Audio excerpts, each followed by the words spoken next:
اعوذ باللہ السمیع العلیم من الشیطان اللعین الرجیم بسم اللہ الرحمن الرحیم الحمد للہ الاول بلا اول کان قبلہ والآخر بلا آخر یکون بعدہ الذي قصرت عن رؤيته أبصار الناظرين وعجزت عن نعته أوهام الواصفين ثم الصلاة والسلام على أشرف الأنبياء والمرسلين وخاتم النبيين سيدنا ونبينا ومولانا أبي القاسم محمد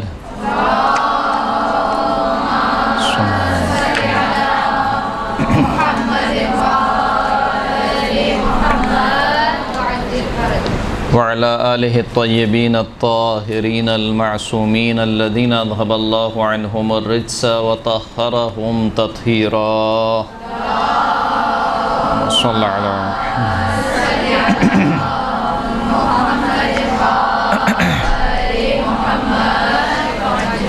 واللعنة الدائمة على أعدائهم من يومنا هذا إلى قيام يوم الدين أما بعد فقد قال الله سبحانه وتعالى في كتابه المجيد والفرقان الحميد بسم الله الرحمن الرحيم من ذا الذي يشفع عنده إلا بإذنه صلوات پڑھیں محمد و آل محمد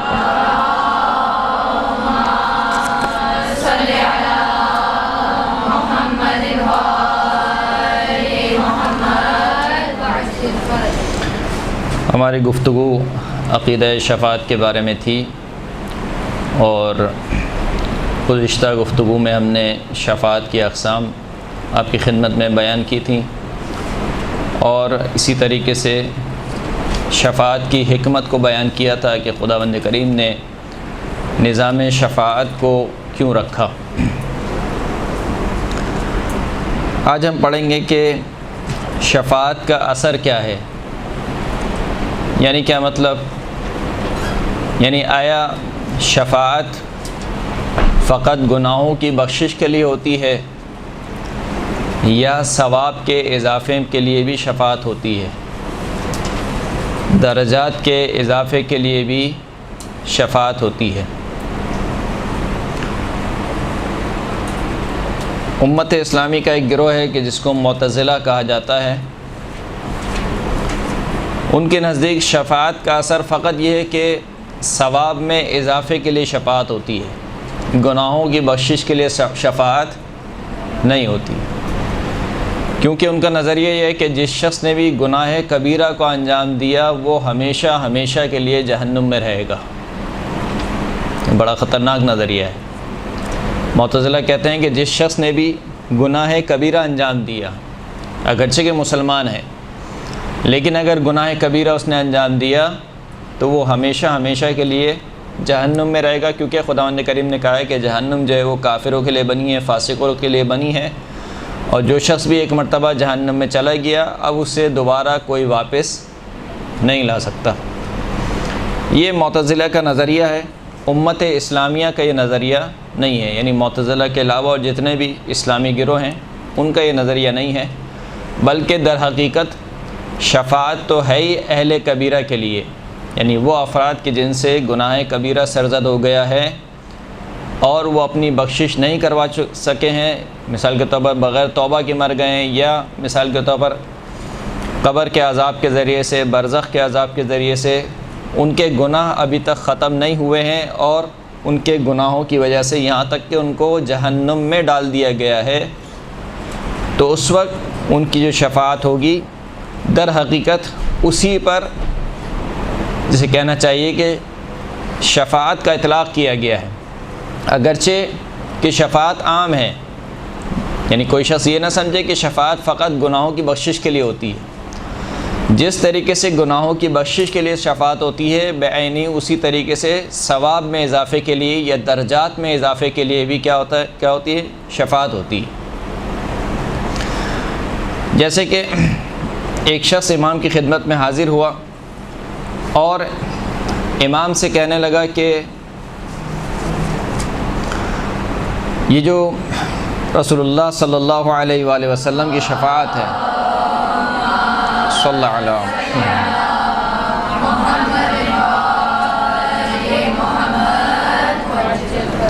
یہ شخص خوارج میں سے تھا، اور کہنے لگا کہ ان محمدً یوم القیامت ہمہ نفسہ فکیف یشفع، کہ قیامت کے دن رسول اللہ تو خود اپنے آپ میں مگن ہوں گے، یعنی خود اپنے نعوذ باللہ خود اپنے حساب کتاب میں مگن ہوں گے کہ انہوں نے تبلیغ رسالت کی نہیں کی، کس طریقے سے تبلیغ رسالت کی، آیا جو رسالت کا حق تھا وہ ادا کر دیا نہیں کیا، پھر ان کے خود کے اپنے اعمال یعنی ذاتی اعمال مثال کے طور پر۔ تو یہ نتیجہ ہے کہ جب ہم رسول اللہ کو اپنے جیسا سمجھیں، تو وہ اپنے اوپر قیاس کر رہے تھے کہ جیسے ہم وہاں پر کھڑے ہوں گے نعوذ باللہ، رسول اللہ بھی ویسے ہی اپنے ہم و غم میں مبتلا ہوں گے۔ کہا کہ وہ تو اپنے ہی نفس میں مبتلا ہوں گے، ان کا اپنے نفس میں مشغول ہوں گے، فکیف یشفع، تو پس کس طریقے سے وہ شفاعت کریں گے۔ فقال ابو عبداللہ علیہ السلام، تو امام جعفر صادق علیہ السلام نے ارشاد فرمایا،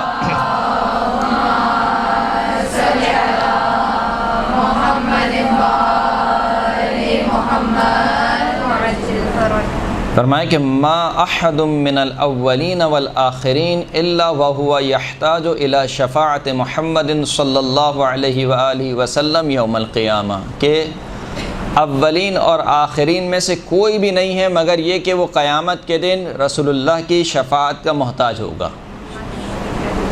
یعنی یہ حدیث خطرناک ہے، ما احد من الاولین والآخرین، یعنی یہاں پر امام نے کسی کو استثناء نہیں کیا ہے، حتیٰ انبیاء، حتیٰ اولیاء، اولین اور آخرین میں سے کوئی بھی نہیں ہوگا مگر یہ کہ وہ کس کی شفاعت کا محتاج ہوگا؟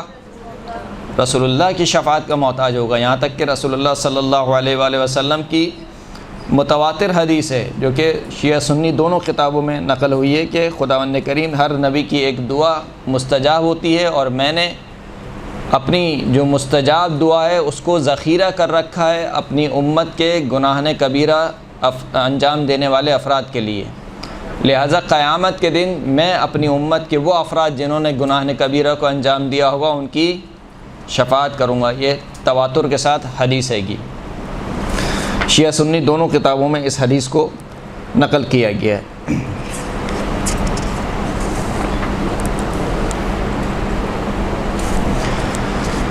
تو شفاعت کا جو اثر ہے وہ فقط یہ نہیں ہے کہ گناہوں کی بخشش ہوگی، بلکہ شفاعت جس طریقے سے گناہوں کی بخشش میں شفاعت ہوگی، اسی طریقے سے درجات کی بلندی میں ثواب کے اضافے کے لیے بھی محمد اور آل محمد کی شفاعت کام آئے گی۔ تو یہ شفاعت کا اثر ہے، اور بالخصوص جو اس کے پر امامیہ کا نظریہ ہے، یعنی اہل تشیع کا جو عقیدہ ہے وہ یہ ہے کہ شفاعت جو ہے وہ مطلق ہے، یعنی ہر قسم کی شفاعت ہوگی۔ بسا اوقات انسان غرور و تکبر میں مبتلا ہو جاتا ہے اپنے اعمال کو دیکھ کر۔ جب تک انسان نماز شب نہیں پڑھ رہا ہوتا تو اس کو یہ احساس رہتا ہے کہ میں نماز شب نہیں پڑھ رہا، لیکن جب وہ نماز شب پڑھنا شروع کرتا ہے تو پھر ایک لمحہ وہ آتا ہے کہ جب اس کے اندر خوشی کا اظہار ہوتا ہے کہ پہلے میں نماز شب نہیں پڑھتا تھا، اب میں نماز شب پڑھنے لگا ہوں۔ لیکن جب وہ مستقل نماز شب پڑھنے لگتا ہے تو پھر شیطان الگ طریقے سے آتا ہے اس کے پاس کہ اب تو تم شب زندہ دار ہو، یعنی تم شب کے نمازی ہو، دن کے روزے رکھنے والے ہو، تو تمہیں بھلا کیسے جہنم کی آگ چھوئے گی۔ تو یہ بھی ایک شیطان کا حربہ ہے جس کے ذریعے سے انسان کو غرور میں مبتلا کرتا ہے، تکبر میں مبتلا کرتا ہے۔ انسان جتنے ہی نیک اعمال انجام کیوں نہ دے لے، غرور و تکبر میں مبتلا نہ ہو، نہ کوانٹٹی کے اعتبار سے اور نہ کیفیت کے اعتبار سے، یعنی کثرت اعمال کو کثرت نہ سمجھے کہ میں نے بہت زیادہ اعمال انجام دے لیے۔ بس اوقات ایسا ہوتا ہے مثال کے طور پر کچھ ایام آتے ہیں کہ جس میں جو خاص اعمال کے دن ہوتے ہیں، مثال کے طور پر شب قدر ہے، یا مثال کے طور پر ابھی 25 ذی القعدہ کا دن آنے والا ہے، یا اسی طریقے سے سال کے اور ایام ہیں، مثال کے طور پر عرفہ کا دن ہے۔ تو انسان جب اعمال انجام دے لیتا ہے تو سوچتا ہے کہ آج تو میں نے بہت زیادہ اعمال انجام دے دیے۔ تو یہ ایک قسم کا تکبر اور غرور ہے، یہ انسان کے دل میں نہیں آنا چاہیے۔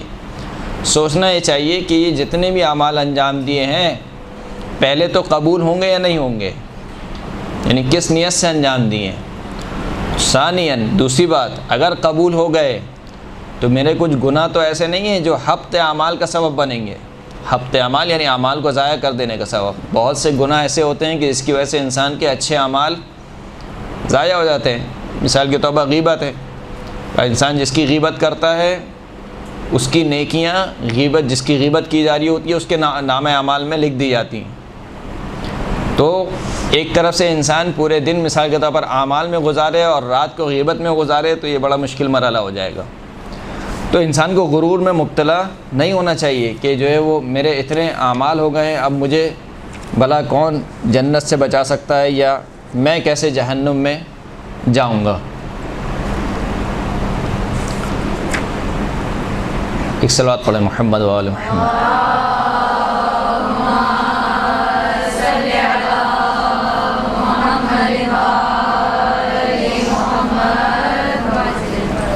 راوی سوال کرتا ہے چھٹے امام سے, کہتا ہے کہ حل لہو شفاع یعنی کیا مومن کے لیے شفاعت ہے؟ امام نے کہا کہ نعم مومن کے لیے شفاعت ہے. فقال له رجل من القوم هل يحتاج المؤمن الى شفاعت محمد یومئذ صلی اللہ علیہ وآلہ وسلم, کیا مومن قیامت کے دن رسول اللہ کی شفاعت کا محتاج ہوگا؟ یعنی اس کے ذہن میں کیا ہے؟ اس کے ذہن میں یعنی مومن کا لفظ استعمال کر رہا ہے. مومن کا مطلب کیا ہے؟ یعنی اس کا عقیدہ بھی درست ہے, اعمال بھی درست ہیں. تو سوال اس کے ذہن میں یہ کہ مومن کی یعنی دونوں چیزیں صحیح ہو گئی اور کیا چاہیے؟ والعصر ان الانسان لفی خسر الا الذین آمنوا وعملوا الصالحات. دو چیزیں قرآن نے مانگی ہیں, آمنوا وعملوا الصالحات, آمنوا وعملوا الصالحات. تو مومن ہے کا مطلب کیا ہے؟ یعنی ایمان بھی صحیح ہے اور اعمال بھی انشاءاللہ صحیح ہیں. تو کہا کہ کیا مومن بھی محتاج ہوگا رسول اللہ کی شفاعت کا؟ امام نے فرمایا قال نعم ان للمؤمنین خطایا وذنوبا وما من احد الا يحتاج الى شفاعت محمد صلی اللہ علیہ وآلہ وسلم یومئذ, کہ کیوں نہیں مومنین کے بھی کچھ گناہ اور خطائیں ہیں کہ جس کی وجہ سے قیامت کے دن کوئی بھی نہیں ہوگا مگر یہ کہ وہ رسول اللہ کی شفاعت کا محتاج ہوگا قیامت کے دن. یعنی ہر ایک سے مراد کیا ہے؟ یعنی کوئی کتنا ہی بڑا نمازی کیوں نہ ہو, کوئی کتنا بڑا روزے دار کیوں نہ ہو, کتنا بڑا حج کرنے والا کیوں نہ ہو, ما من احدن کوئی بھی ایک ایسا نہیں ہوگا قیامت کے دن کہ جو رسول اللہ کی شفاعت کا محتاج نہ ہو. ایک اور روایت ہے جو میں پیش کرنا چاہ رہا ہوں, وہ میں نے مارک کیے میں لیکن وہ ادھر ہو گئی ہے. صلوات پڑھیں محمد و آل محمد.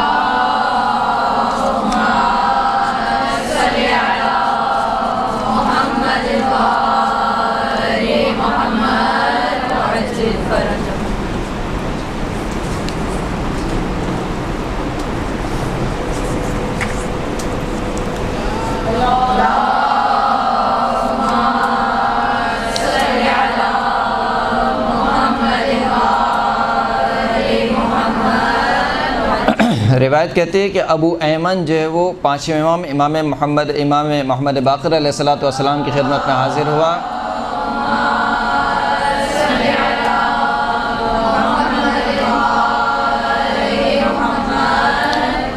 اور امام سے کہنے لگا کہ یغرون الناس ویقولون شفاعت محمد صلی اللہ علیہ وآلہ وسلم. امام کے سامنے کہہ رہا ہے کہ یا امام لوگ دھوکے میں آ گئے ہیں. کیا مطلب دھوکے میں آ گئے؟ کہ لوگوں کے امید لگی ہوئی ہے رسول اللہ کی شفاعت سے. وہ کہتے ہیں شفاعت محمد یعنی انشاءاللہ رسول اللہ کی شفاعت کام آئے گی, رسول اللہ کی شفاعت کام آئے گی. یہ کہنے لگا پانچویں امام سے کہ لوگ دھوکے میں آ گئے ہیں اور لوگ یہ سمجھتے ہیں کہ رسول اللہ کی شفاعت کام آئے گی. روایت کہتی ہے فغضب ابو جعفر علیہ السلام, امام غضبناک ہو گئے. حتی تربد وجہہ, اور اس قدر غضبناک ہو گئے کہ امام کے چہرے کا رنگ متغیر ہو گیا.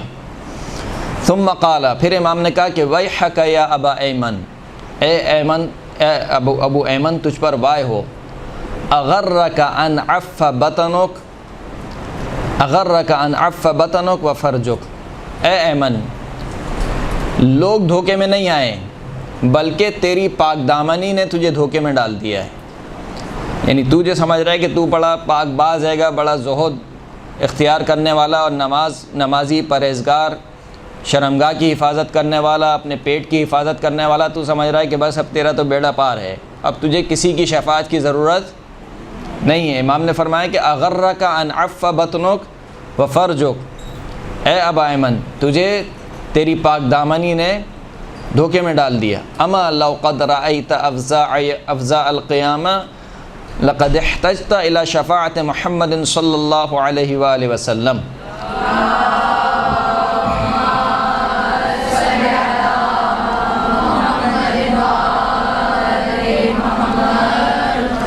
امام نے فرمایا کہ اے ابو ایمن اگر تو قیامت کی ہولناکی کو دیکھ لیتا تو یقیناً محتاج ہوتا رسول اللہ کی شفاعت کا۔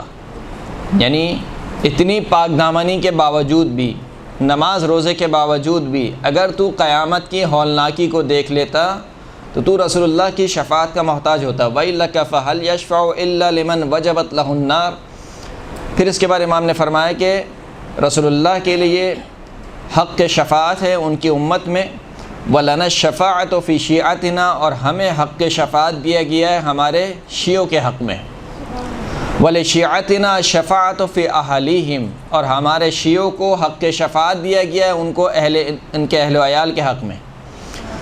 پھر امام نے فرمایا کہ ان المؤمن لَيَشْفَعُ فِي مثل ربیعۃ و مضر، کہ جو مومن ہے قیامت کے دن وہ قبیلہ ربیعہ اور قبیلہ مضر، دو قبیلے تھے جو بہت بڑے قبیلے تھے، یعنی تعداد و افراد کے اعتبار سے بہت بڑے قبیلے تھے۔ قبیلہ ربیعہ اور قبیلہ مضر کے افراد کے برابر مومن شفاعت کرے گا، یعنی مومن شفاعت کرے گا۔ جب مومن شفاعت کرے گا تو ائمہ اطہار اور رسول اللہ تو ان سے کہیں بڑھ کر ہیں، تو فرمایا مومن شفاعت کرے گا۔ فَإِنَّ الْمُؤْمِنَ لَيَشْفَعُ حَتَّى لِخَادِمِهِ، مومن شفاعت کرے گا یہاں تک کہ اپنے خادم، اپنے نوکر کی۔ وَيَقُولُ يَا رَبِّ حَقُّ خِدْمَتِي كَانَ يَقِينِ الْحَرَّ وَالْبَرْدِ، اور پھر مومن اس کے حق میں دعا کرے گا کہ خدایا جو اس کی خدمت کا حق ہے اس کے صدقے میں اس کے جو ہے گناہ کو بخش دے یا اس کو جہنم کے عذاب سے بچا لے۔ خلاصہ یہ ہے کہ شفاعت کا اثر جو ہے وہ فقط گناہوں کی بخشش نہیں ہے، بلکہ مطلقاً شفاعت ہوگی ثواب کے اضافے کے لیے بھی، درجات کے اضافے کے لیے بھی۔ تو معتزلہ کا جو یہ نظریہ ہے یہ باطل نظریہ اور اجماع امت کے خلاف ہے یہ نظریہ۔ یہ بحث یہاں پر اختتام پذیر ہوئی۔ اس کے بعد جو بحث ہے وہ یہ ہے کہ جو طلب شفاعت ہے وہ در حقیقت ہے کیا؟ شفاعت کو طلب کرنا، کسی بھی شخص سے شفاعت کو طلب کرنا، اس کے معنی کیا ہیں؟ اس کے معنی شاید پچھلے درس میں نے عرض کیا تھا، سوائے التماس دعا کے اور کچھ نہیں ہے۔ صرف کیا ہے؟ التماس دعا، یعنی جس طریقے سے آپ کسی بزرگ سے کہتے ہیں کہ آپ میرے لیے دعا کیجئے، میرے حق میں دعا کیجئے، یہ شفاعت ہے۔ یعنی آپ اس سے کہہ رہے ہیں کہ آپ اللہ کی بارگاہ میں میرے سفارشی بنیے اور آپ میرے لیے دعا کیجئے۔ مثال کے طور پر ہم اپنے والدین سے کہتے ہیں کہ نماز کے بعد میرے لیے دعا کیجئے، یا مثال کے طور پر کسی کا امتحان ہے، پیپر ہے، بہت مشکل پیپر ہے، تو وہ اپنی والدہ کو کہہ کر جاتا ہے کہ میرے لیے دعا کیجئے گا۔ اسی طریقے سے اور دیگر افراد کے لیے کسی عالم سے آپ کہتے ہیں کہ میرے لیے دعا کیجئے گا، تو یہ استشفاء ہے، یعنی طلب شفاعت ہے۔ آپ ان سے شفاعت کے طالب ہیں کہ اللہ کی بارگاہ میں آپ میرے لیے وسیلہ بنیں۔ وسیلے سے مراد کیا ہے؟ یعنی اللہ کی بارگاہ میں میرے لیے دعا کریں۔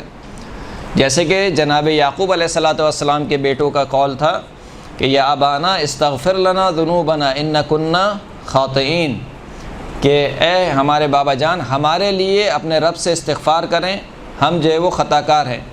اور جناب یعقوب نے کیا کہا تھا کہ سوف استغفر لکم ربی، ان قریب میں تمہارے لیے اپنے پروردگار سے استغفار کروں گا۔ تو یہ حقیقت استشفاء یہ ہے، یہ طلب شفاعت کی حقیقت کیا ہے؟ کسی سے التماس دعا کا کہنا کہ آپ میرے لیے اللہ کی بارگاہ میں دعا کریں۔ اب یہ جو التماس دعا ہے اس میں فرق نہیں ہے، چاہے وہ شخص زندہ ہو جس سے آپ التماس کر رہے ہوں، چاہے وہ شخص اس دنیا سے چلا گیا ہو، زندہ اور مردہ ہونے میں کوئی فرق نہیں ہے۔ یعنی جس طریقے سے اگر ہم رسول اللہ صلی اللہ علیہ وآلہ وسلم کی صلی اللہ علیہ وسلم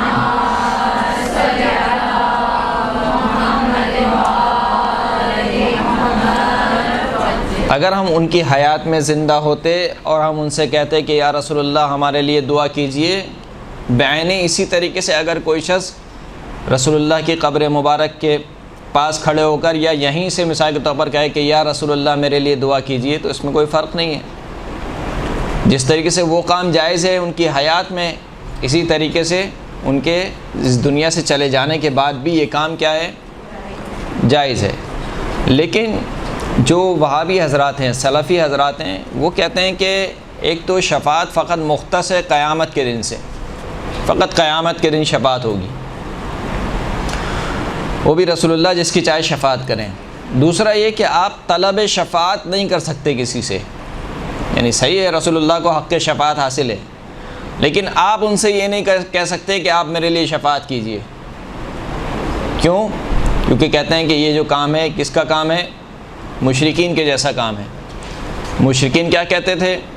وَيَعْبُدُونَ مِن دُونِ اللَّهِ مَا لَا يَضُرُّ وَلَا يَنفَعُهُم مَا لَا يَضُرُّهُم وَلَا يَنفَعُهُم وَيَقُولُونَ هَؤُلَاءِ شُفَعَاؤُنَا عِندَ اللَّهِ، کہ یہ لوگ، یہ مشرکین اللہ کو چھوڑ کر ایسوں کی پرستش کرتے ہیں جو انہیں کوئی نہ نفع پہنچا سکتے ہیں نہ کوئی نقصان پہنچا سکتے ہیں، اور ان کے متعلق یہ کہتے ہیں کہ یقولون ہؤلاء شفعاؤنا عند اللہ، یہ جو بت ہیں گے یہ اللہ کے نزدیک کیا ہیں؟ ہمارے شفیع ہیں۔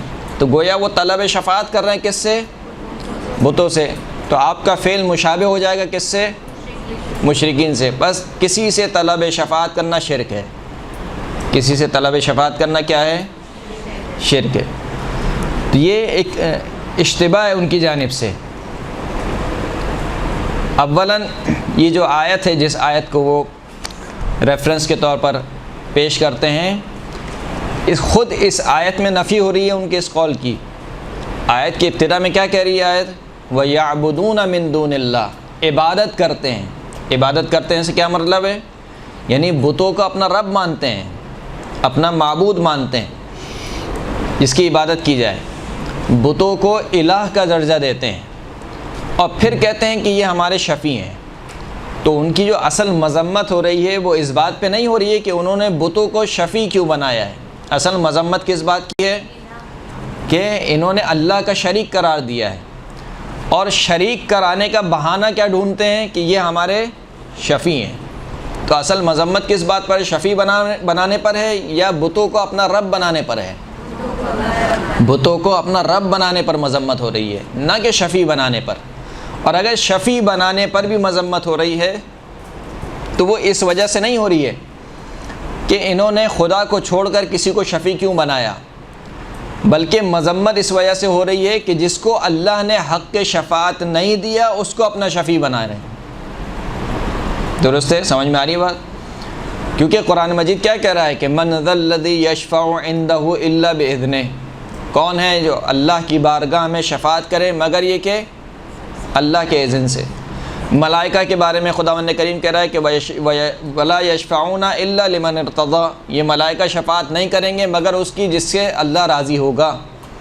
تو اس کا مطلب یہ ہے کہ کچھ ہستیاں ہیں جن کو اللہ نے حق شفاعت دیا ہے، اگر ان کے متعلق انسان یہ عقیدہ رکھے کہ وہ میری شفاعت کریں گے تو اس میں کوئی مذائقہ نہیں ہے، لیکن جن افراد کو اللہ نے حق شفاعت نہیں دیا اگر ان کے متعلق انسان یہ عقیدہ رکھے کہ وہ حق شفاعت کریں گے تو وہ قابل مذمت بھی ہے، اور وہ شرک کے زمرے میں بھی آئے گا۔ شرک کے زمرے میں اگرچہ کہ نہیں آئے گا کیونکہ وہ الہ تو نہیں مان رہا ہے، لیکن بہرحال تو یہاں پر اس آیت میں جو اصل مذمت ہو رہی ہے وہ کس بات پہ ہو رہی ہے؟ کہ وہ بتوں کو اپنا الہ اور معبود مانتے ہیں، اور اس کی توجیہ یہ پیش کرتے ہیں کہ کیونکہ یہ ہمارے شفیع ہیں، خدا یعنی گویا ایک بڑا خدا ہے اور یہ چھوٹے چھوٹے خدا ہیں، یہ چھوٹے خدا جو ہے وہ شفاعت کریں گے بڑے خدا کی بارگاہ میں، اس بات کی مذمت ہو رہی ہے۔ اس کے علاوہ بھی ان کے اور کچھ اعتراضات ہیں۔ اصل میں آج جو ہماری کلاس ہے وہ شبہات کے بارے میں، یعنی عقیدہ شفاعت کے بارے میں جو شبہات پیش کیے جاتے ہیں ان کو پیش کیا جائے اور ان کا جواب جو معقول جواب ہے وہ آپ کی خدمت میں عرض کیا جائے۔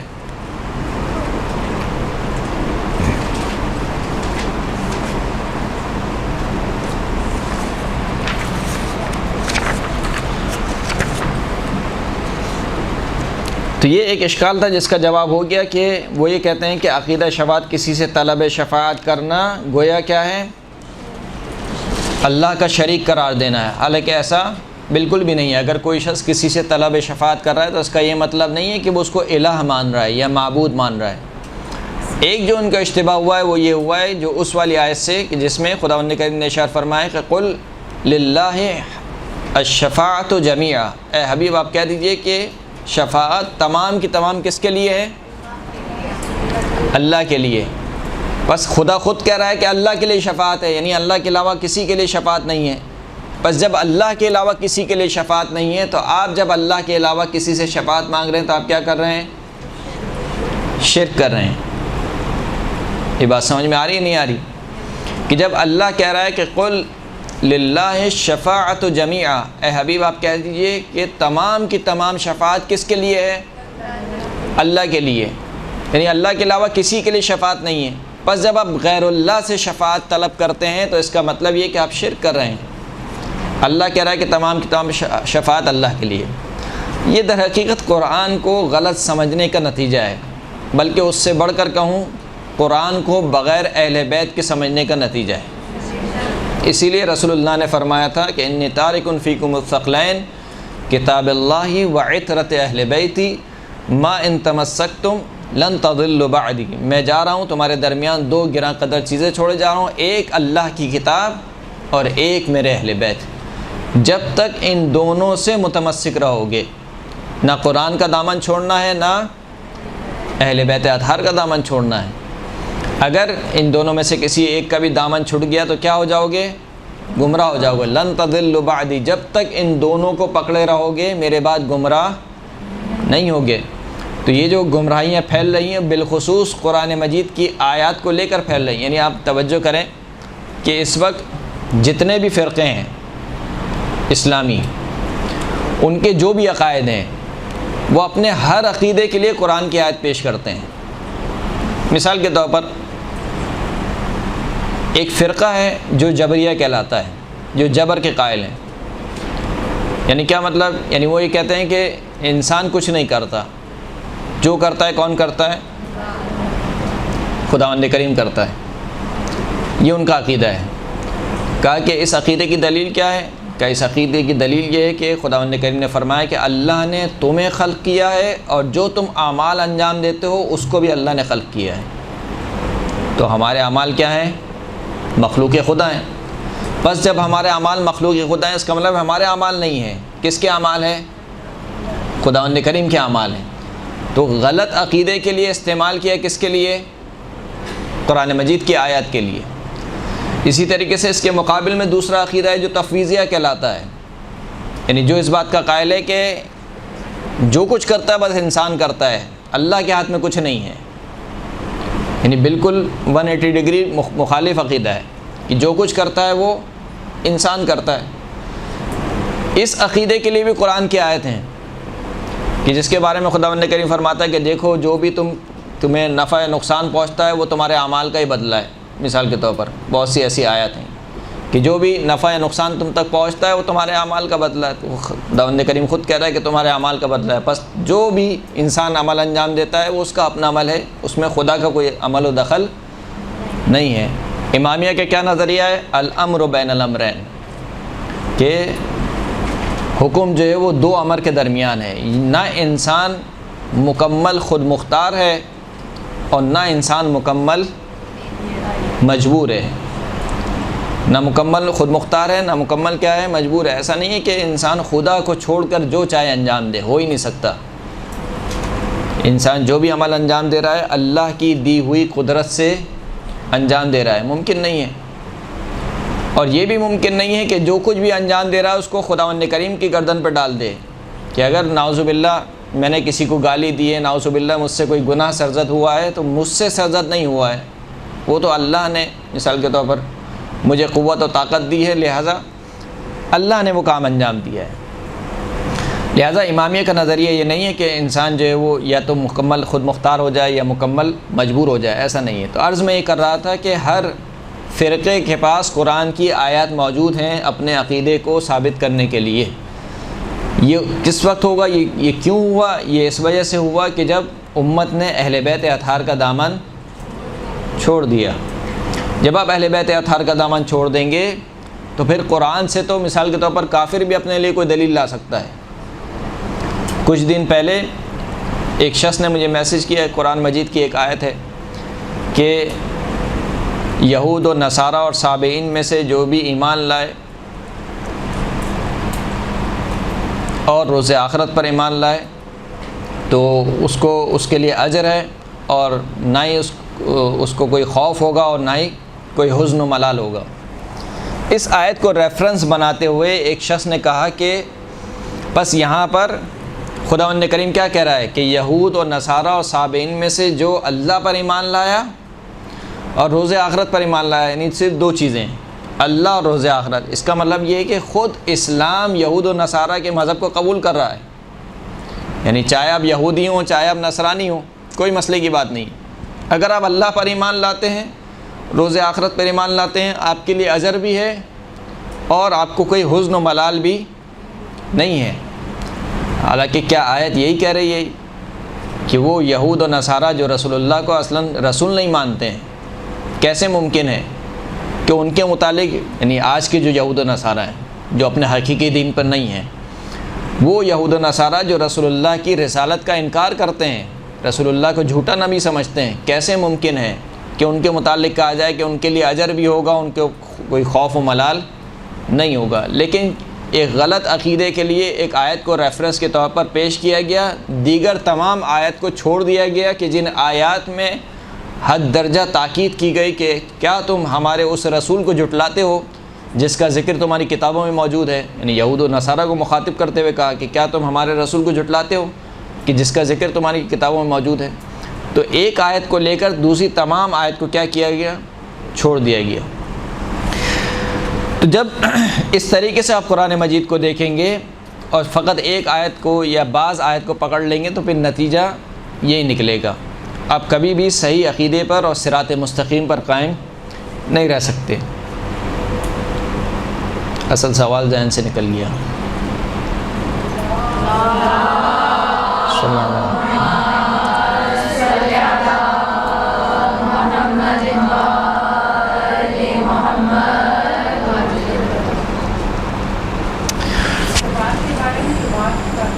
جی، طلب شفاعت کی بات ہو رہی تھی کہ شفاعت کو طلب نہیں کر سکتے ہیں آپ۔ اشکال کیا کیا گیا؟ اشکال یہ کیا گیا کہ جب شفاعت اللہ کے لیے ہے فقط تو غیر اللہ سے آپ شفاعت طلب نہیں کر سکتے ہیں۔ پچھلے درس میں ہم نے آپ کی خدمت میں آیت پڑھی تھی، ہدایت دینے والا کون ہے؟ خداوند کریم ہے۔ انک لا تہدی من احببت ولکن اللہ یہدی من یشاء۔ اے حبیب، آپ جسے چاہے ہدایت نہیں دے سکتے، لیکن اللہ ہے کہ جسے چاہے ہدایت دے۔ تو اللہ ہے فقط جو ہدایت دینے والا ہے۔ تو کیا کوئی شخص رسول اللہ کی بارگاہ میں کھڑا ہو کر یہ کہہ سکتا ہے کہ یا رسول اللہ میری ہدایت کیجیے؟ یہ شرک ہوگا یا نہیں ہوگا؟ ہدایت کس کے لیے ہے؟ ہدایت دینے والا کون ہے؟ فقط اللہ، یعنی رسول اللہ بھی ہدایت دینے۔ قرآن کی آیت کیا کہہ رہی ہے کہ اے حبیب، آپ جسے چاہے ہدایت نہیں دے سکتے، لیکن اللہ ہے کہ جسے چاہے ہدایت دیتے۔ بس جس طریقے سے وہاں پر شرک ہے کہ آپ کہہ رہے ہیں کہ حق کے شفاعت فقط کس کو حاصل ہے؟ اللہ کو، آپ غیر اللہ سے طلب شفاعت نہیں کر سکتے۔ بعینی اسی طریقے سے یہاں پر اصل ہدایت کس کے ہاتھ میں ہے؟ اللہ کے ہاتھ میں ہے۔ تو اب کیسے ممکن ہے کہ کوئی شخص رسول اللہ کی خدمت میں حاضر ہو یا مثال کے طور پر کسی بھی نبی کی خدمت میں حاضر ہو اور اس سے کہے کہ مجھے ہدایت دیں؟ آیا یہ ہدایت طلب کرنا شرک ہوگا یا نہیں ہوگا؟ کوئی بھی نہیں کہتا شرک ہے، کوئی بھی نہیں کہتا شرک ہے۔ کیوں نہیں کہتا شرک ہے؟ اس لیے کہ یہاں پر یہ بات سمجھ میں آ رہی ہے کہ اللہ نے وسیلہ بنایا ہے اپنے انبیاء کو ہدایت کے لیے، لہٰذا جو شخص ہدایت طلب کر رہا ہے وہ اس عقیدے کے ساتھ ہدایت طلب نہیں کر رہا کہ فقط یہی ہیں جو مجھے ہدایت دے سکتے ہیں، یعنی اگر اللہ مجھے گمراہ کرنا چاہے تب بھی یہ مجھے ہدایت دے سکتے ہیں۔ یہ باطل عقیدہ ہے۔ لیکن اگر عقیدہ یہ ہو جیسے کہ یہی عقیدہ ہے کہ اصل ہدایت اللہ کے ہاتھ میں ہے، لیکن اللہ نے اپنی ہدایت کے لیے وسیلہ بنایا ہے، کس کے لیے؟ کس کو؟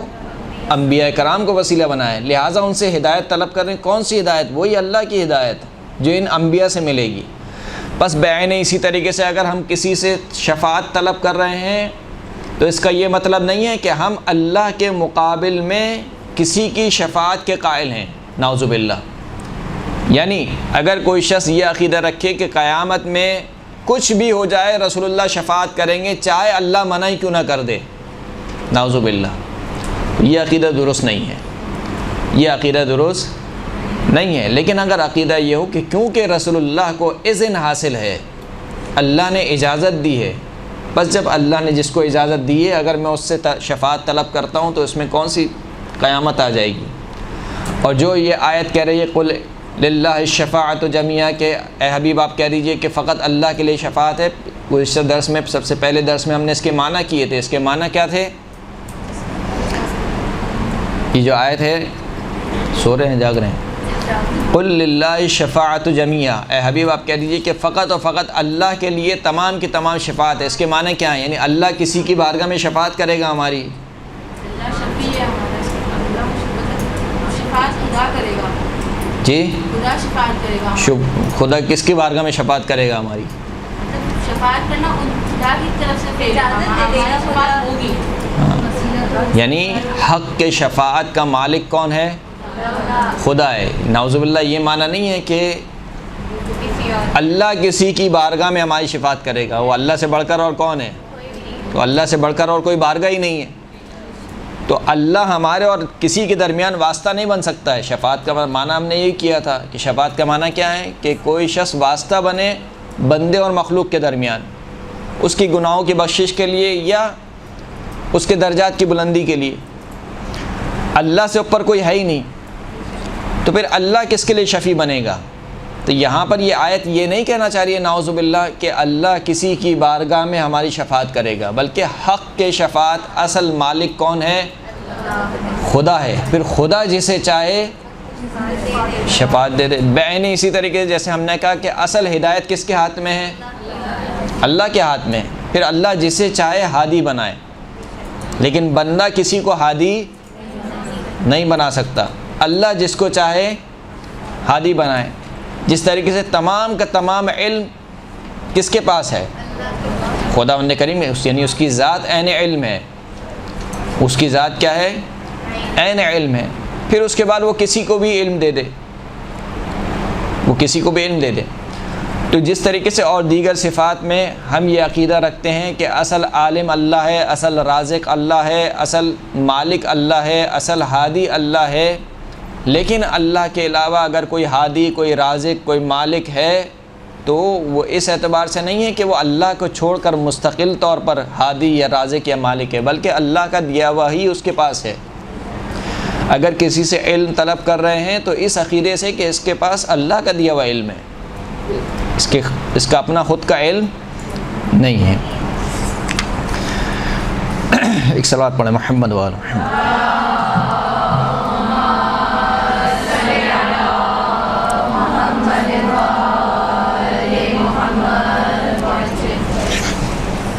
ایک اشکال یہ کیا گیا کہ بے شک رسول اللہ شفیع ہیں، شفاعت کرنے والے ہیں، لیکن جب رسول اللہ اس دنیا سے چلے گئے تو وہ نعوذ باللہ میت ہو گئے، یعنی مر گئے، اور مردہ جو ہے وہ کسی کے لیے دعا نہیں کر سکتا ہے۔ یعنی آپ نے کسی کو دیکھا ہے کسی مردے کو جو کسی کے لیے دعا کرے؟ ہم نے ابھی کچھ دیر پہلے پڑھا کہ استشفاء کا اصل معنی کیا ہے؟ کسی سے التماس دعا کہنا۔ تو جب رسول اللہ اس دنیا سے چلے گئے ہیں اور اب آپ رسول اللہ کی ذریعے کے پاس کھڑے ہو کر کہہ رہے ہیں کہ یا رسول اللہ میری شفاعت کیجئے، تو وہ تو دنیا سے چلے گئے، مردہ ہو گئے نعوذ باللہ۔ اب جب وہ مردہ ہو گئے ہیں تو مردہ کسی کے لیے دعا نہیں کر سکتا، یعنی مردہ ختم ہو گیا۔ یہ ایک اشکال ہے، مردہ کیا ہو گیا؟ ختم ہو گیا، یعنی وہ حیات برزخی کے قائل نہیں ہے۔ وہ سمجھتے ہیں کہ انسان اس دنیا سے چلا گیا اس کا مطلب ختم ہو گیا، نابود ہو گیا۔ ایسا نہیں ہے۔ جب انسان کو موت آتی ہے تو اس کا جسم مردہ ہوتا ہے، نہ کہ اس کی روح۔ اس کی روح مردہ نہیں ہوتی۔ نہ صرف یہ کہ اس کی روح مردہ نہیں ہوتی، بلکہ قرآن مجید کیا کہہ رہا ہے کہ وَلَا تَحْسَبَنَّ الَّذِينَ قُتِلُوا فِي سَبِيلِ اللَّهِ أَمْوَاتًا بَلْ أَحْيَاءٌ عِنْدَ رَبِّهِمْ يُرْزَقُونَ فَرِحِينَ بِمَا آتَاهُمُ اللَّهُ مِنْ فَضْلِهِ وَيَسْتَبْشِرُونَ بِالَّذِينَ لَمْ يَلْحَقُوا بِهِمْ مِنْ خَلْفِهِمْ أَلَّا خَوْفٌ عَلَيْهِمْ وَلَا هُمْ يَحْزَنُونَ، کہ جو لوگ اللہ کی راہ میں مارے گئے ان کو ہرگز مردہ گمان نہ کرو، بلکہ وہ زندہ ہیں اور اپنے رب کے پاس سے رزق پا رہے ہیں۔ اب سوال یہ ہے، میرا آپ سے سوال یہ ہے کہ ایک شخص جو جنگ میں مرا ہو اور ایک شخص جو چارپائی پہ مر گیا ہو، ان دونوں کی موت میں کیا فرق ہے؟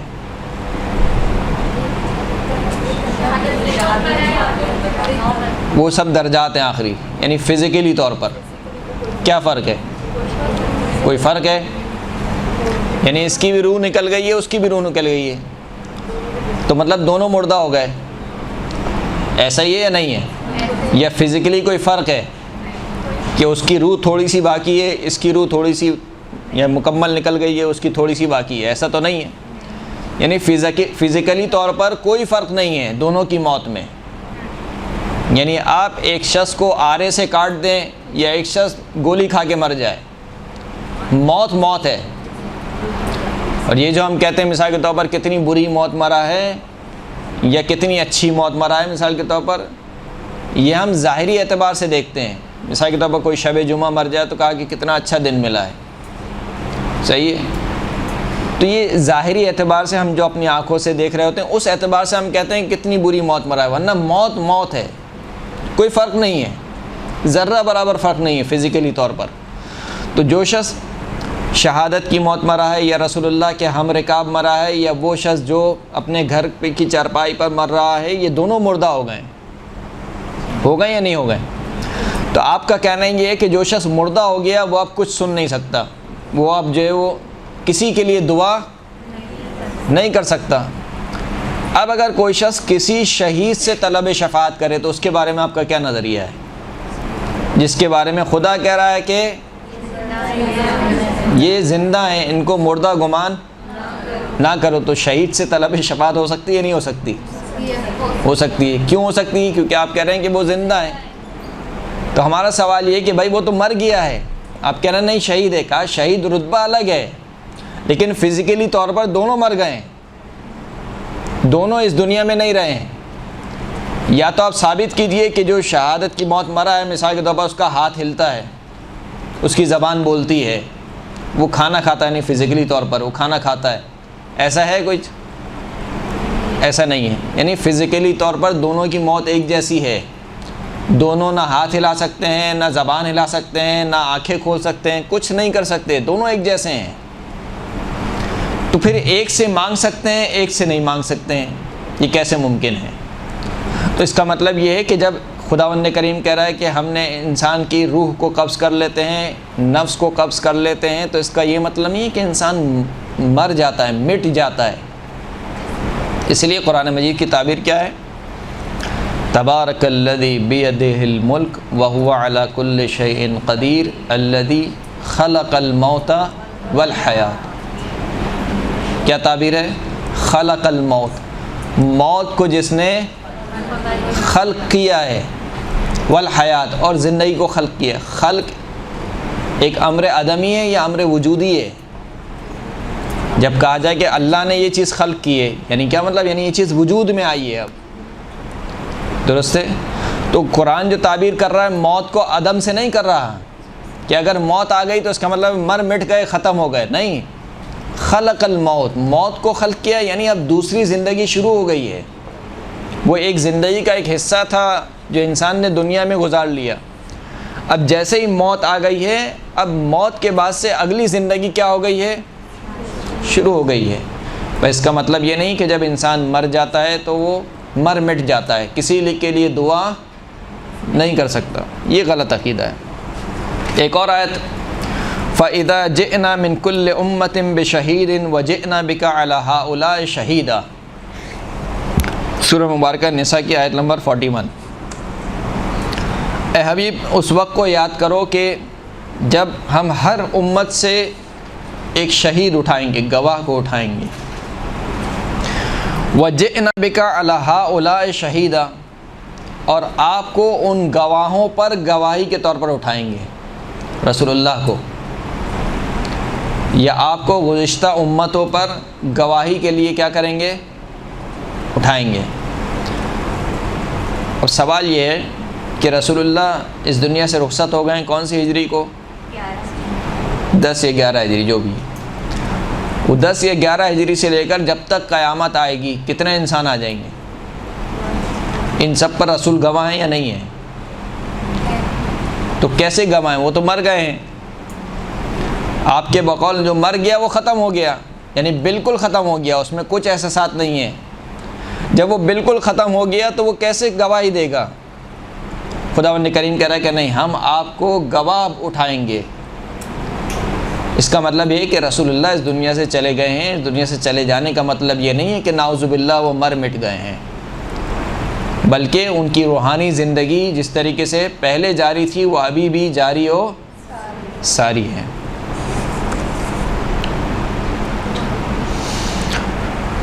حتی اذا جاء احدهم الموت قال رب ارجعون لعلی اعمل صالحا فیما ترکت کلا انها کلمۃ هو قائلها ومن ورائهم برزخ الى یوم یبعثون۔ اگر انسان مرنے کے بعد مر مٹ جاتا ہے، کچھ بول نہیں سکتا، مثال کے طور پر ظاہری طور پر، تو قرآن کہہ رہا ہے کہ جب ان کافروں میں سے کسی ایک کو موت آتی ہے تو قال رب ارجعون، یہ کافر کہتا ہے خدایا مجھے پلٹا دے۔ دعا کر رہا ہے نہیں کر رہا ہے؟ کب دعا کر رہا ہے؟ وہ برزخ میں دعا کر رہا ہے، یعنی مرنے کے بعد خدا کی بارگاہ میں کیا کر رہا ہے؟ دعا کر رہا ہے۔ کافر دعا کر سکتا ہے، رسول اللہ دعا نہیں کر سکتے، کیسے ممکن ہے؟ یعنی کافر دعا کر رہا ہے قال رب ارجعون، اے پروردگار مجھے پلٹا دے۔ مرنے کے بعد کہہ رہا ہے خدایا مجھے پلٹا دے۔ کیوں پلٹا دے؟ لعلی اعمل صالحا، کہ شاید میں نیک عمل انجام دوں، فیما ترکت، یعنی جو میں نے زندگی چھوڑ دی ہے اس زندگی میں دوبارہ پلٹوں، دوبارہ نیک عمل انجام دوں۔ خداوند کریم کہہ رہا ہے کلا انہا کلمۃ هو قائلها، یہ بدبخت آج بھی جھوٹ بول رہا ہے، یعنی مرنے کے بعد بھی جھوٹ بول رہا ہے۔ کلا، ہرگز نہیں، انہا کلمۃ هو قائلها، یہ جو کہہ رہا ہے کہ خدایا مجھے پلٹا دے میں نیک عمل انجام دوں گا، یہ ایک کلمہ ہے جس کے کہنے والا فقط یہی ہے، یعنی اگر میں نے اس کو دوبارہ بھی پلٹا دیا تب بھی یہ نہیں سدھرے گا، یہ وہی کام کرے گا۔ وَمِن وَرَائِهِمْ برزخ، ان کے پیچھے برزخ ہے، الی یوم یبعثون، یہاں تک کہ ان کو دوبارہ قیامت میں اٹھایا جائے۔ تو اب اگر انسان مرنے کے بعد مر مٹ جاتا ہے تو پھر یہ کافر کیسے دعا کر رہا ہے اللہ کی بارگاہ میں؟ تو اس کا مطلب یہ ہے کہ مرنے سے مراد یہ نہیں ہوتی کہ انسان بالکل مر مٹ گیا، بلکہ اس کا جسم مر جاتا ہے، اس کی روح باقی رہتی ہے۔ اس کے علاوہ اور دیگر بہت ساری آیات ہیں، وہ آپ کی خدمت میں عرض نہیں کر رہا ہوں۔ دوسرا سوال، دوسرا اشتباہ یا دوسرا شبہ شفاعت کے متعلق، کہتے ہیں کہ الشفیع میت وہو لا یسمع، جب مرنے والا مر گیا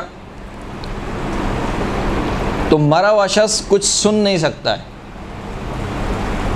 آپ اس کے سامنے کچھ بھی کہتے رہیں وہ کچھ سن نہیں سکتا۔ جو شخص مر گیا وہ کچھ سن نہیں سکتا، تو اب آپ رسول اللہ کی ذریعے سے لپٹ کر کہتے رہیں کہ یا رسول اللہ اشفعی لنا، مثال کے طور پر فی الجنہ، یا جو بھی پوری دعائیں توسل آپ پڑھ ڈالیں، جتنی بھی دعائیں ساری پڑھ ڈالیں، وہ سن ہی نہیں رہے بیچارے، وہ سنیں گے تو شفاعت کریں گے نا آپ کی۔ تو پھر یہ بھی کہتے ہیں کہ وہ سن سکتے ہیں لیکن ان کی مطلب آواز ہم تک نہیں آ سکتی ہے، گناہوں کی وجہ سے وہ سن سکتے ہیں۔ جی جی، یہ اشکال کرنے والے کا جواب پیش کر رہا ہوں، یعنی جو وہابی حضرات ہیں وہ کہتے ہیں، وہابی حضرات یہ کہتے ہیں کہ میت مر گئی، اب وہ کچھ نہیں سن سکتی، لہٰذا اب اگر آپ طلب شفاعت کر بھی رہے ہیں ان سے تو کوئی فائدہ نہیں ہے، اس لیے کہ وہ سن ہی نہیں رہے آپ کی جو بھی التماس ہے یا دعا ہے، جو بھی آپ ان سے کہہ رہے ہیں کہ ہمارے لیے دعا کیجئے، ہمارے گناہوں کو بخش دیجئے، مجھے بیٹا دے دیجئے، مجھے رزق دے دیجئے، مثال کے طور پر جو بھی جتنی بھی دعائیں آپ کی وہ سن ہی نہیں رہے آپ کی دعائیں، تو جو شخص سن ہی نہیں رہا ہے دعا، تو اب اس طلب شفاعت کرنا اس سے کیا ہے؟ لغو ہے، بیکار ہے۔ قرآن کی آیت پیش کرتے ہیں دوبارہ، کیا ہے قرآن کی آیت؟ اِنَّكَ لَا تُسْمِعُ الْمَوْتَ وَلَا تُسْمِعُ الصُّمَّ الدُّعَاءَ اِذًا وَلَّوْا مُدْبِرِينَ۔ اے حبیب، آپ مردوں کو کچھ نہیں سنا سکتے ہیں۔ اِنَّكَ لَا تُسْمِعُ الْمَوْتَ، اے حبیب آپ مردوں کو کچھ نہیں سنا سکتے ہیں، اور جو شخص گونگا ہو وہ دعا کو نہیں سن سکتا، یعنی پکارنے کو سن نہیں سکتا۔ اس آیت کو دلیل بناتے ہیں کہ پس مردہ ہے، یعنی یہاں پر کافروں کو تشبیہ دی گئی کس سے؟ مردوں سے۔ جب آپ کسی سے شفاعت دیتے ہیں تو اس میں ایک وجہ شفاعت ہوتی ہے، تو اس آیت میں کہا کہ اِنَّكَ لَا تُسْمِعُ الْمَوْتَ، یعنی کفار کو موتا سے، مردوں سے تشبیہ دی گئی، یہ کفار مردے ہیں۔ اور وجہ شفاعت کیا بیان کی گئی؟ جس طریقے سے مردے نہیں سن پاتے ہیں، یہ کفار بھی کچھ نہیں سننے کے قابل نہیں ہے، یعنی آپ ان کو چاہے جتنی تبلیغ کرتے رہیں، جتنی ہدایت دیتے رہیں، یہ آپ کی باتوں پر کان نہیں دھریں گے۔ کیوں؟ کیونکہ یہ مردے ہیں، اور مردہ سن نہیں سکتا ہے، بس جس طریقے سے مردے نہیں سن سکتے ہیں، یہ کافر بھی نہیں سنیں گے۔ پس قرآن نے کیا کہا؟ مردے کچھ سن نہیں سکتے، جو اس دنیا سے چلا گیا وہ کچھ نہیں سن سکتا۔ بس جو شخص مردہ ہو گیا اس سے طلب شفاعت کرنا کیا ہے؟ بیکار ہے، سن ہی نہیں سکتا۔ اگر مردے نہیں سن سکتے تو انبیاء نے اپنی قوم کو کیوں مخاطب کیا ان کے مر جانے کے بعد؟ جناب صالح اور جناب شعیب۔ قرآن کریم ارشاد فرماتا ہے کہ فَأَخَذَتْهُمُ الرَّجْفَةُ فَأَصْبَحُوا فِي دَارِهِمْ جَاثِمِينَ۔ جناب صالح کی قوم کو جب عذاب آیا تو ان کو ایک زوردار چیخ نے اپنے گھیرے میں لے لیا، اور وہ اپنے گھر میں اوندے پڑے ہوئے مر گئے، یعنی جو جس جگہ تھا اسی جگہ پہ مر گیا، یعنی بالکل اس کی مہلت نہیں ملی کہ وہ اپنی جگہ سے اٹھ کر کسی دوسری جگہ چلا جائے، جو جس جگہ پہ تھا اسی جگہ پر مر گیا۔ فَتَوَلَّ عَنْهُمْ وَقَالَ يَا قَوْمِ لَقَدْ أَبْلَغْتُكُمْ رِسَالَةَ رَبِّي۔ پس شعیب نے یا جناب صالح نے اپنی قوم کی طرف رخ کیا۔ کون سی قوم؟ جو مر چکی ہے، جو اپنے گھروں میں اوندے پڑے ہوئے ہیں، اس قوم کی طرف جناب صالح نے رخ کیا اور کہا کہ یا قومی، اے میری قوم، مخاطب کر رہے ہیں، اے میری قوم، لقد ابلغتکم رسالۃ ربی، بے تحقیق میں نے اپنے رب کے پیغام کو تم تک پہنچا دیا، وَنَصَحْتُ لَكُمْ، اور تمہیں نصیحت بھی کی، وَلَكِنْ لَا تُحِبُّ النَّاصِحِينَ، لیکن تم نصیحت کرنے والوں کو پسند نہیں کرتے۔ اب کوئی ہوتا جو جناب صالح کو جا کے سمجھاتا کہ یہ مر چکے ہیں، یہ تو کچھ سن ہی نہیں سکتے، آپ ان سے کیوں گفتگو کر رہے ہیں؟ جب یہ مردہ ہو گئے ہیں، جب یہ کچھ سن نہیں سکتے ہیں، تو اب ان کو پکارنے کا کیا فائدہ ہے؟ بعینی یہی عبارت جناب شعیب کے بارے میں کہ ان کو بھی ایک زوردار چیخ نے گھیر لیا اور پھر وہ اوندے پڑے ہوئے مر گئے اپنے گھر، اور پھر جناب شعیب نے ان سے کہا کہ یا قوم قد ابلغتکم رسالات ربی، اے میری قوم میں نے اپنے رب کے پیغامات کو تم تک پہنچایا، ونصحت لکم، اور میں نے تم کو نصیحت بھی کی، لیکن اس کے باوجود تم نے میری نصیحت کو نہیں سنا۔ تو جناب شعیب بھی اپنی قوم کو پکار رہے ہیں، کب؟ جب وہ مردہ ہو چکی ہے۔ تو جب مردے سنتے نہیں ہیں تو یہ اپنی قوم کو کیوں مخاطب کر رہے ہیں؟ اب ممکن ہے کہ کوئی شخص کہے کہ یہ حسرت کے طور پر گفتگو ہو رہی ہے، یعنی ایسا نہیں ہے کہ جناب شعیب یا جناب صالح اپنی قوم کو باقاعدہ مخاطب کر رہے ہیں، بلکہ حسرت کے طور پر کہہ رہے ہیں کہ کاش تم میری باتوں کو مان جاتے، تم لوگ، کاش تم میری ہدایت پر عمل پیرا ہو جاتے۔ ایک حسرت کر رہے ہیں، فقط اپنی قوم کو سنانا مقصود نہیں ہے۔ تو پھر جنگ بدر کے قصے کے بارے میں آپ کیا کہیں گے؟ جنگ بدر جب تمام ہو گئی تو کفار کے کتنے افراد مارے گئے؟ 70 افراد 70 افراد مارے گئے کفار کے، اور 70 افراد اسیر کیے گئے۔ تو جن افراد کو مارا کیا تھا وہ یعنی شجاعان عرب تھے، اپنے قبیلے کے بڑے بڑے عرب شجاع افراد تھے. ان کو ایک جگہ پر رکھا گیا، ان کے مردوں کو، اور پھر رسول اللہ صلی اللہ علیہ وآلہ وسلم کا گزر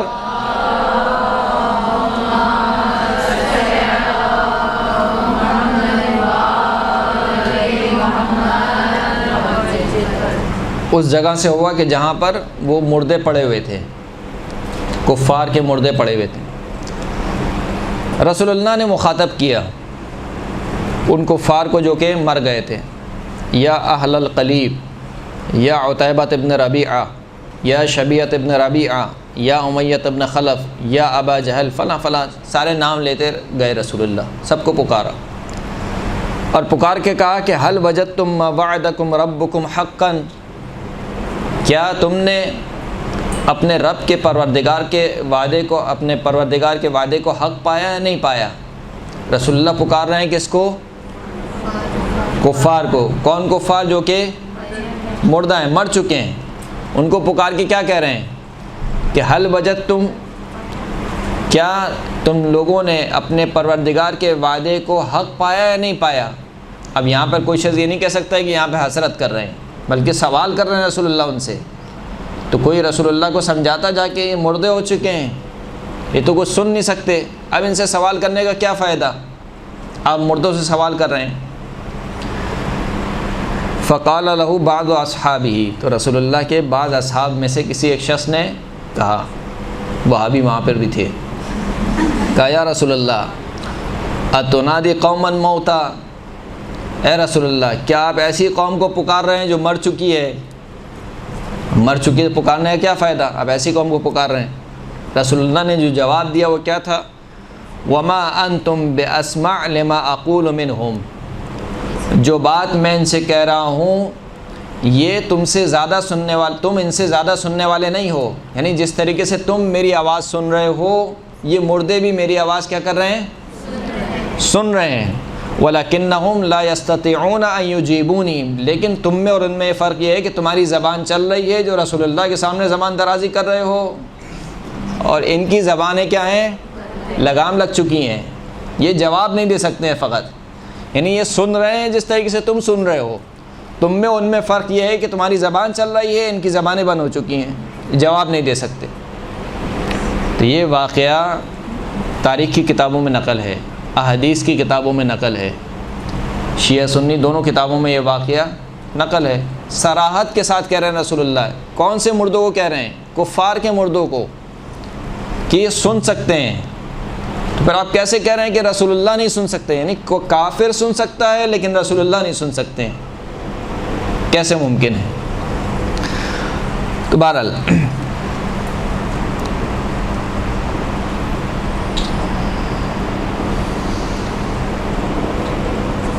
اس سے زیادہ اور کوئی واضح دلیل نہیں ہو سکتی کہ مردے جو ہے وہ سنتے بھی ہیں اور مردے جو ہے وہ خدا کی بارگاہ میں دعا بھی کر سکتے ہیں.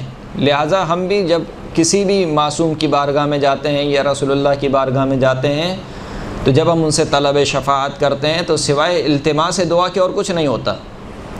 یعنی ہم یہ نہیں کہتے کہ یہ نعوذ باللہ اللہ کو چھوڑ کر ہمارے شفیع ہیں، یا اللہ اگر منع بھی کر دے تب بھی یہ شفاعت کریں گے، ایسا ہرگز ممکن نہیں ہے. یہ الگ بات ہے کہ اللہ نے اپنی رضا کا مالک ان ہستیوں کو بنایا ہے، اور ان ہستیوں کی رضا سے اللہ کی رضا سمجھ میں آتی ہے. یا فاطمہ تو ان اللہ یغضب لغضبک ویرضا لرضاک، اے فاطمہ تیرے غضب ناک ہونے سے اللہ غضب ناک ہو جاتا ہے، اور تیرے راضی ہونے سے اللہ راضی ہو جاتا ہے. یہ حدیث میں جتنی بار بھی پڑھتا ہوں یہ حدیث یعنی فوق العادہ ہے، جیسے فارسی میں کہنا چاہیے فوق العادہ، یعنی اس میں فضیلت کی انتہا ہے بی بی فاطمہ کی. کس اعتبار سے انتہا ہے؟ صلی اللہ علیہ محمد و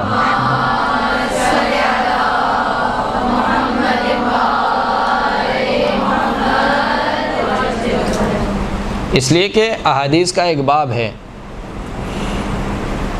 الحب للہ والبغض للہ، اللہ کے لیے کسی سے محبت کرنا اور اللہ کے لیے کسی سے بغض رکھنا، دشمنی رکھنا. شیعہ سنی دونوں کتابوں میں احادیث میں ایک باب ہے کہ الحب فی اللہ والبغض فی اللہ، اللہ کے لیے کسی سے محبت رکھنا اور اللہ کے لیے کسی سے بغض اختیار کرنا، یہ ایک بہت بڑا کمال ہے اگر انسان کے اندر یہ صفت پیدا ہو جائے کہ اس کی محبت بھی کس کے لیے ہو، اللہ کے لیے، اور اس کی دشمنی بھی فقط اللہ، یعنی اتنا خالص ہو کہ اپنی محبت کو بھی اللہ کی رضا کے عوض بیچے، اس قدر خالص ہو جائے، بہت بڑا کمال ہے۔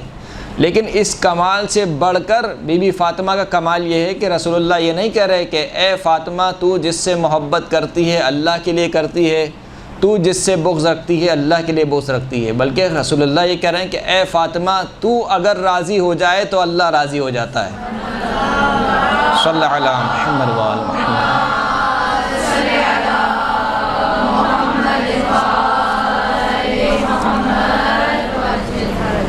تو یہ وہ ہستیاں کہ جو اللہ کی رضا کی مالک ہیں، اس کے باوجود بھی ہم ان کے متعلق یہ عقیدہ نہیں رکھتے کہ نعوذ باللہ وہ اللہ کو چھوڑ کر ہماری شفیع ہیں، یا اللہ اگر منع بھی کر دے تب بھی وہ ہماری شفاعت کریں گے، ایسا ہرگز ممکن نہیں ہے، کیونکہ اللہ کی اطاعت اور اللہ کی معصیت دونوں میں شریک ہیں یہ ہستیاں۔ من اطاعہم فقط اطاع اللہ، جنہوں نے ان کی اطاعت کی انہوں نے اللہ کی اطاعت کی، ومن عصاہم فقط عصى اللہ، جنہوں نے ان کی معصیت کی انہوں نے اللہ کی معصیت کی۔ تو یہ وہ ہستیاں ہیں کہ جن کے متعلق ہمارا عقیدہ یہ ہے۔ بہرحال گفتگو بہت زیادہ تھی، لیکن میں سمجھتا ہوں کہ اتنی گفتگو کافی ہے، اور انشاءاللہ یہ آخری درس ہے گا، درس شفاعت۔ اور محمد و آل محمد صلوات۔